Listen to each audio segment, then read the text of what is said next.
نجيو دابا نشوفوا المعيشه في البرازيل، غاليه ولا رخيصه؟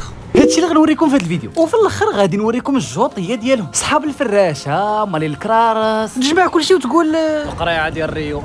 بشويه نبداو من الاول. ومع اول حاجه خاصكم تعرفوها، الريس او الريال البرازيلي كيساوي درهم فاصل 6. ودابا نمشيو للمارشي، نبداو بالفواكه. البنان 17 درهم، التفاح 43، المانك 50، الكوكو 25، وهاد الفاكهه ما عرفتهاش، اللي عرفها يكتب لنا لتحت. المهم الليمون 12، المطيشه 13، البصله 13. خاصك تحط كل ولا بغيتي تطلع طاجي. ندوزو للماء اللي ب 4 دراهم. بالنسبه للبيض كاينه البيضه ديال 4 دراهم والبيضه ديال 2 درهم ونص. اما لي باط الاخر د المنخر كيبيعوهم معجونين، راه غيوقع لهم مشكل مع الطاليه. المهم خليوني انا غير مع الثمن، راه ما بين 20 و 24. باكيه الدانون ب 14، عندهم واحد الخبز عجيب داير بشي 12، القهوه 33، الدجاج ما بين 25 و 30 درهم الكيلو، واللحم 40 45. بارك عليك. ندوزو للجوطيه دابا. هذا هو السونتر ديال ريو دي جينيرو، هنا فين تقدروا تلقاو كل شيء كيبيع كل شيء. القريعه ديال ريو. وبطبيعه الحال تقديتو مع عند شي خضار هنايا، الاثمنه غيكونوا رخص من داكشي اللي وريتكم في الاول. وواحد الحاجه ثانيه، الا كنتي باغي تاكل الاكلات ديالهم فراه كنبشرك بلي داكشي ما غاليش بزاف. والا بغيتو تدخلوا عليه وتجربوا تاكلوا في الكرارس، كلوا في الصباح، حيت ديك الماكله كتبقى النهار كامل في الشمس. كيف ما هاد الناس كيبقاو النهار كامل شادين الصف، حيت الغالبيه كيخدموا في السونتر. وهنا فين كاين بزاف ديال الترونسبور، طوبيسات بزاف،